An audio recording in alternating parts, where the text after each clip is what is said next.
Now more than ever, Lowe's knows you don't just want a low price, you want the lowest price. And with our lowest price guarantee, you can count on us for competitive prices on all your home improvement projects. If you find a qualifying lower price somewhere else on the same item, we'll match it.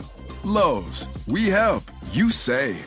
Price match applies the same item, current price at qualifying retailers. Exclusions and terms apply. Learn how we'll match price at lowes.com/lowest price guarantee. Hi, I'm Richard Karn, and you may have seen me on TV talking about the world's #1 expandable garden hose. Well, the brand new Pocket Hose Copperhead with Pocket Pivot is here, and it's a total game changer. Old-fashioned hoses get kinks and creases at the spigot, but the Copperhead's Pocket Pivot swivels 360 degrees for full water flow and freedom to water with ease all around your home. When you're all done, this rust-proof anti-burst hose shrinks back down to pocket size for effortless handling and tidy storage. Plus, your super light and ultra-durable Pocket Hose Copperhead is backed with a 10-year warranty. What could be better than that? I'll tell you what, an exciting radio-exclusive offer just for you. For a limited time, you can get a free Pocket Pivot and their 10-pattern sprayer with the purchase of any size Copperhead hose. Just text WATER to 64,000. That's WATER to 64,000 for your 2 free gifts with purchase. WATER to 64,000. By texting 64,000, you agree to receive recurring automated marketing messages from Pocket Hose. Message and data rates may apply. No purchase required. Terms apply. Available at pockethose.com/terms.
Hi there, and welcome again to the Explaining History podcast.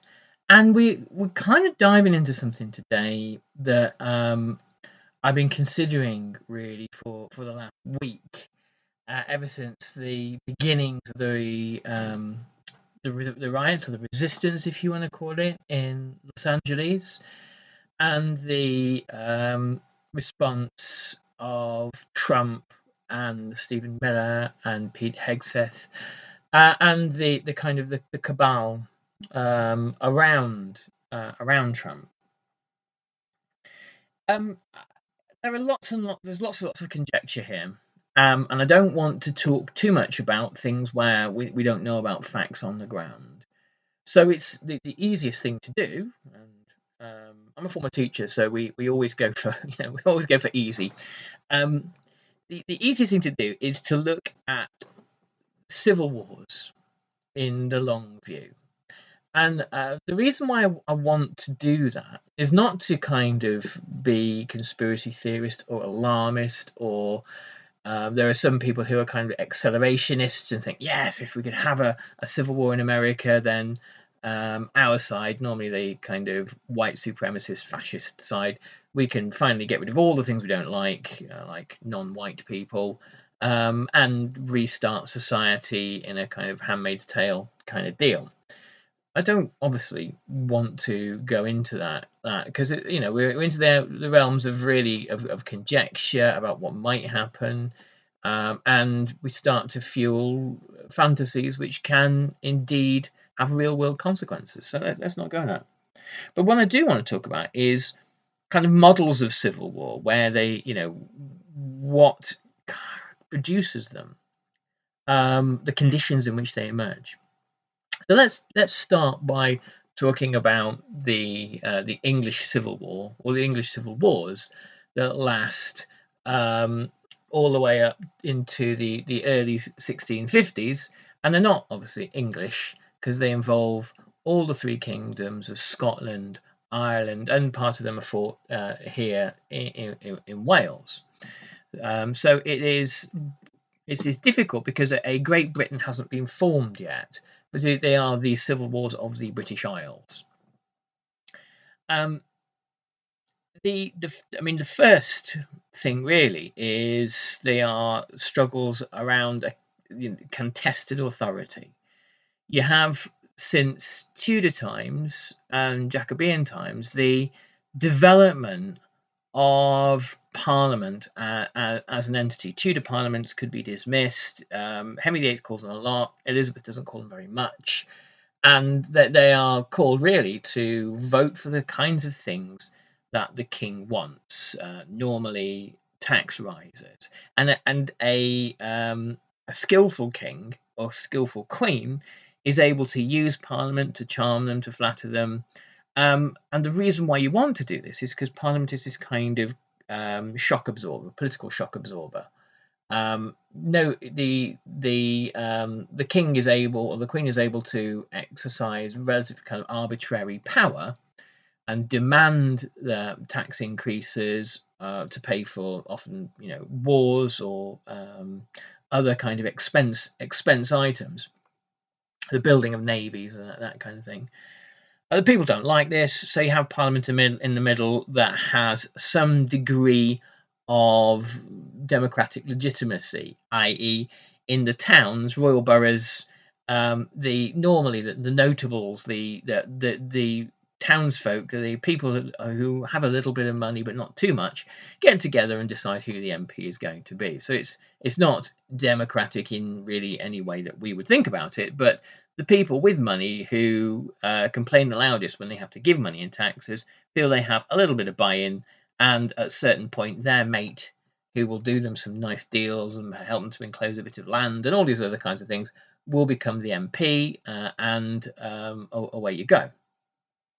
So Parliament, as a result of the development of the Tudor and then the Jacobean state, the Stuart state, Parliament grows in its power, in its authority, its ability to organise, and its ability to scrutinise, and its ability to look at the affairs of weaker kings like Charles I and say, well, come on, you're asking for us to grant you income, and yet you don't basically have. There's no quid pro quo. And the thing about Charles is that he is this sort of vain, very brittle, very kind of an authoritarian without the kind of skills to bring people along with him. He has a Catholic wife. This is after the Henrician Reformation, whereby England has broken away from the Church of Rome. You have a very strong Protestant Puritan tradition, which essentially finds itself during the time of James I landing in the Americas. It predates that even, but in earnest at the start of the 17th century. And these are people who really take umbrage at, or even fearful at, the idea of a king with a Catholic wife, because this might be the road back to control by the Catholics, by reintegration into the Church of Rome. And of course, Charles I had no intention of doing that. Anyway, I don't want to give a whole lecture on Charles I, but what I do want to say is that when you get to the crisis moment in 1642, there is a contestation of political authority. Who is in charge? Now, America is a kind of a power as a result of America's development from the foundation of the United States all the way up through to the Civil War, which will hopefully always be Civil War number one. The power is diffuse. Power it is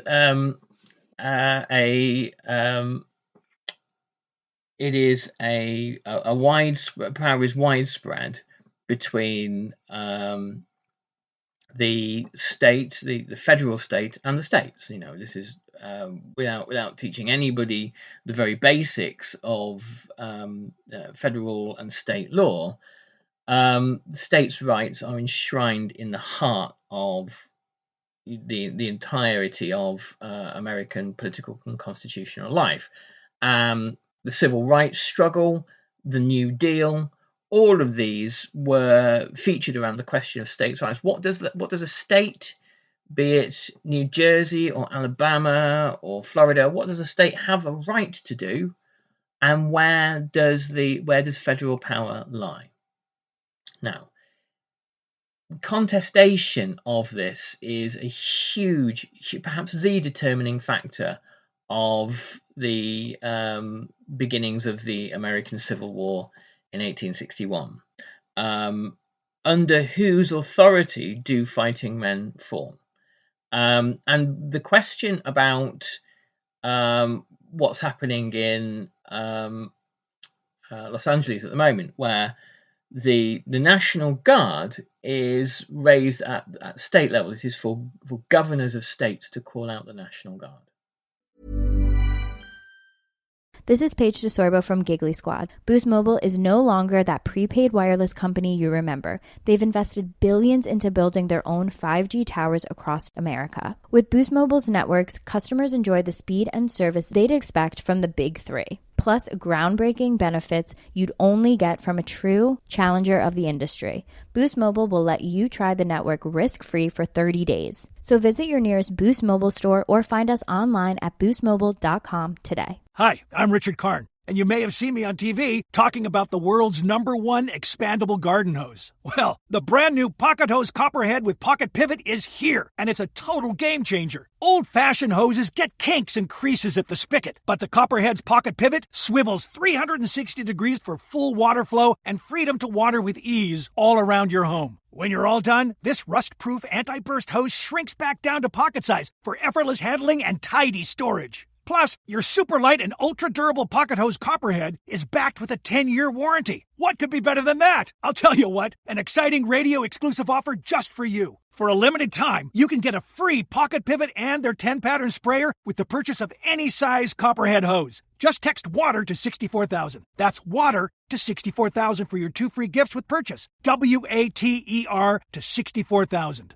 By texting 64,000, you agree to receive recurring automated marketing messages from Pocket Hose. Message and data rates may apply. No purchase required. Terms apply. Available at pockethose.com/terms. At Capella University, you can learn at your own pace with our FlexPath learning format.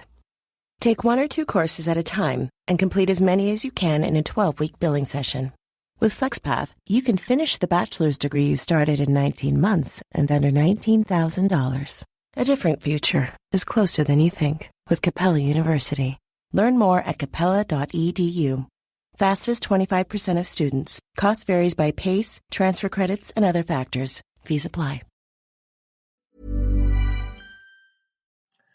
And the insertion of U.S. Marines, which who are now serving on American soil, has the seeds of something really, really serious within it. Why? Because Trump has used a kind of an obscure statute, or a rarely invoked federal statute, which is USC 12406, which has allowed him to federalize the National Guard, to take the National Guard under federal control. And he's done this against the objections of the governor of California, Gavin Newsom, and local officials there. So the deployment has included thousands of National Guard troops, but also 700 US Marines. And they have the stated purpose of protecting federal personnel and property amid widespread protests and unrest. Now, you need to have some sort of pretext that a court can look at and say, well, yeah, sure, that is constitutional. So the idea of sending troops to LA to protect federal personnel and property is one that has it passes, the legal sniff test, if you will. The National Guard is, of course, always traditionally under state control, unless federalized in very specific circumstances, such as insurrection, invasion, or when regular forces are deemed insufficient to enforce federal law. Now that's the sticking point. Does the LAPD have the ability to enforce federal law? And no doubt, or the FBI, in fact, and the LAPD, an organisation not known for its liberal instincts, an organisation as probably pro-Trump police officer as you could possibly imagine, an organisation which has long and violently authoritarian roots, said to Trump, this is unnecessary. You do not need to send in the National Guard. And so Gavin Newsom has now filed a lawsuit to challenge the federalisation of the Guard, and arguing that it does not meet the legal criteria. However, the courts have been filled with Trump appointees, so I don't hold out a lot of faith in the outcome of that one. Ultimately, when you have armed groups of soldiers who have conflicted loyalties to the state, as in the state of California, or to the federal state, and who have conflicted loyalties, as we are starting to see. There was an incident yesterday where Trump was addressing servicemen at, could have been West Point or somewhere like that, and they were cheering for him personally and jeering the name of Joe Biden and the media and all this kind of stuff. You had Trump troops there. So this is, again, it's another really volatile factor where you're starting to find you have armed servicemen whose personal loyalties are towards a particular president like Donald Trump, and not necessarily towards the Constitution. The idea of American soldiers jeering at a former commander-in-chief is, to my mind, and this is, and jeering publicly at a former commander-in-chief without rebuke is unheard of. If there are any American constitutional historians out there who can point to an example where that happened, I'll happily do another podcast about the history of jeers, but I can't think of one. So again, that's another really volatile moment, because at a certain point, somebody like Governor Newsom will challenge Trump's authority, and it will be down to soldiers to consider whether they follow the Constitution, assuming that the challenge is correct, is upheld, and the courts say Trump is in the wrong, or they decide that Trump is bigger than the Constitution, that Trump is a kind of psychical embodiment of what they see America as being. And there we are, we're not at the kind of lit fuse yet, but the fuse is within reach and somebody is desperately throwing matches. And I think the point here is that Trump needs some sort of probably localized and contained civil conflict so that he can point at protesters on the street and show that they are different from quote unquote real Americans. And the question of what constitutes a real American is a very, very fraught one. And depending on who you ask, you're going to get a different answer. Anyway, coming back to civil wars. So you get a moment in 1642 where Parliament won't back down, and there is, and the king actually has to flee from London. I think late 1641, flee from London to Windsor and then to Oxford, because he's so unpopular amongst the people, amongst the population, he needs to get away. So you have soldiers having to make choices up and down the land, different towns and cities declaring for the king or for Parliament.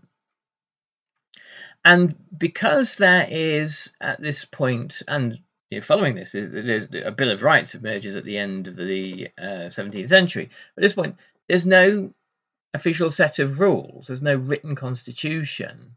There is precedent. There is sort of bits and bobs here of kind of things we've done before, but there's no clear set of rules.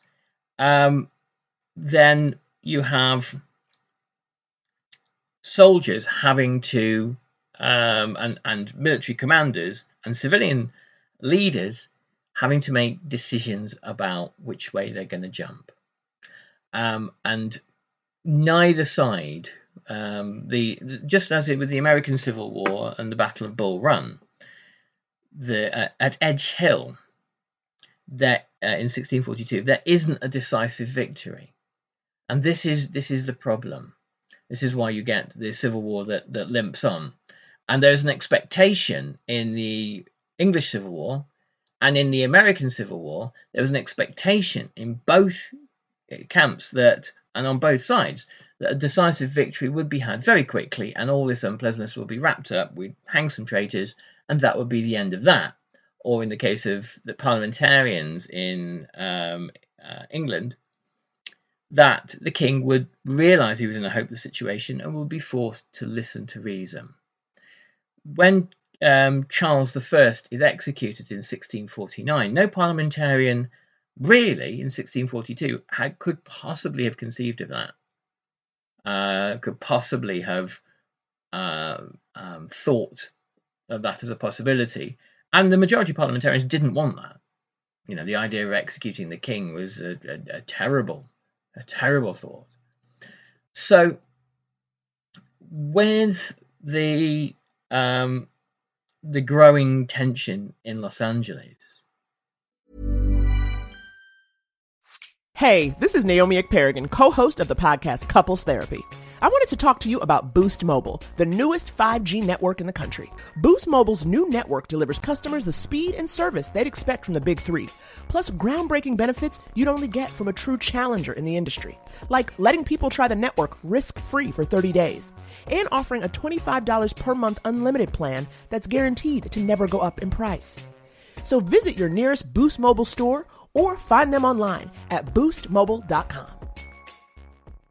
Hi, I'm Richard Karn, and you may have seen me on TV talking about the world's #1 expandable garden hose. Well, the brand new Pocket Hose Copperhead with Pocket Pivot is here, and it's a total game changer. Old-fashioned hoses get kinks and creases at the spigot, but the Copperhead's Pocket Pivot swivels 360 degrees for full water flow and freedom to water with ease all around your home. When you're all done, this rust-proof anti-burst hose shrinks back down to pocket size for effortless handling and tidy storage. Plus, your super light and ultra-durable Pocket Hose Copperhead is backed with a 10-year warranty. What could be better than that? I'll tell you what, an exciting radio-exclusive offer just for you. For a limited time, you can get a free Pocket Pivot and their 10-pattern sprayer with the purchase of any size Copperhead hose. Just text WATER to 64,000. That's WATER to 64,000 for your 2 free gifts with purchase. WATER to 64,000. By texting 64,000, you agree to receive recurring automated marketing messages from Pocket Hose. Message and data rates may apply. No purchase required. Terms apply. Available at pockethose.com/terms.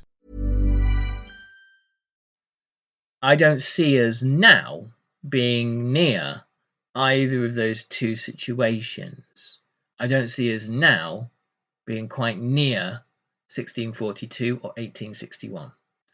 But you see, that's the problem, is that in these very dynamic situations where authority is contested, and it's and Trump, his understanding of his sort of primitive kind of gangster type understanding of things, is that there is really his own personal authority and nothing else, and should be nothing else. Where the question of authority becomes contested, then you've got the possibility for serious crisis. And what happens during that serious crisis can spin us off into uncharted territory, which is why at the moment, and you think, well, this guy in the UK, if you're listening to this in America, He's talking about things that are happening in my country. Why does he care?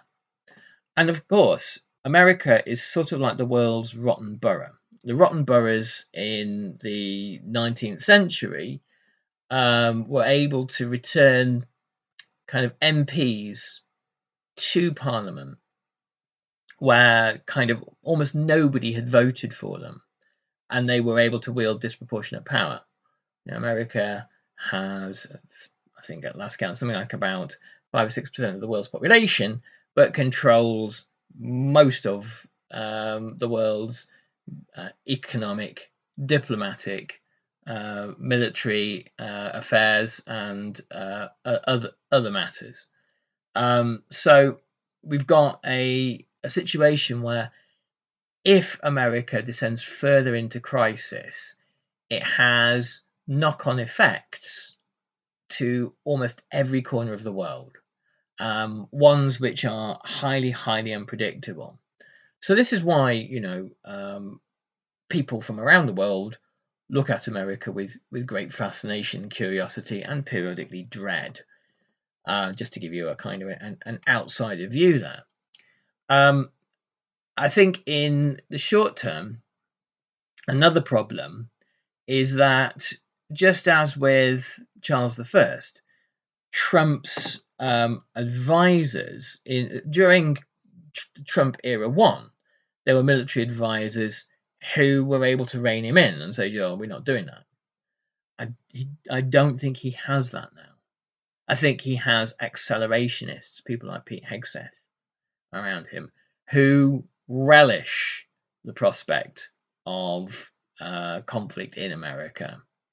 Much as Lenin in the Russian Civil War said, yeah, this is good. We need a civil war because we've had a political revolution. The Bolsheviks have seized power, but we haven't had our social revolution where we reshape society. And the way you reshape society is you get rid of the bits of society you don't like very much, like the middle and upper classes and other kind of class enemies. And a civil war is a great way of doing that. So I think that there are people around Trump. Trump is just a crook and interested in his own aggrandizement and military parades and meeting world leaders and them saying how clever he is. And he's also interested in stealing, which he is no doubt doing in vast amounts at the moment. And he's interested in legacy as well.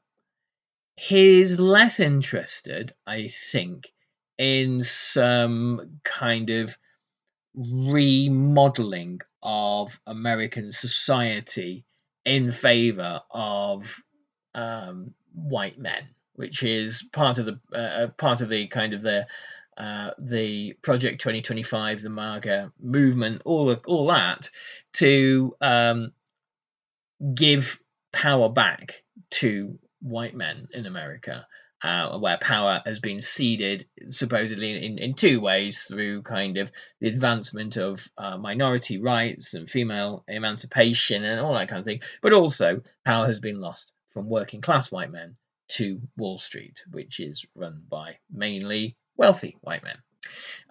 So I don't think Trump cares about any of that. He's not looking to bring about, he's not an ideologue in any way. He's a crook. But that doesn't mean that he's not an ideal vehicle for a conflict designed to reshape America. Probably what he thinks he's doing right now is distracting from his disastrous attempt to strong-arm China and to show to Americans that there are enemies within, divide and rule in the standard formulation. But it may go terribly wrong. So I'll probably talk a bit more about those three Civil War examples, the English Civil War, the American Civil War, and a bit about the Russian Civil War in weeks to come. And here's hoping that whatever happens in LA, it is resolved in the interests of freedom, of justice, and of solidarity, and it's resolved with as little harm to anybody as possible. Here's hoping. Take good care now. All the best. Bye-bye.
Capella University, you can learn at your own pace with our FlexPath learning format.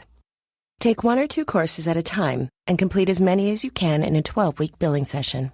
With FlexPath, you can finish the bachelor's degree you started in 19 months and under $19,000. A different future is closer than you think with Capella University. Learn more at capella.edu. Fastest 25% of students. Cost varies by pace, transfer credits, and other factors. Fees apply.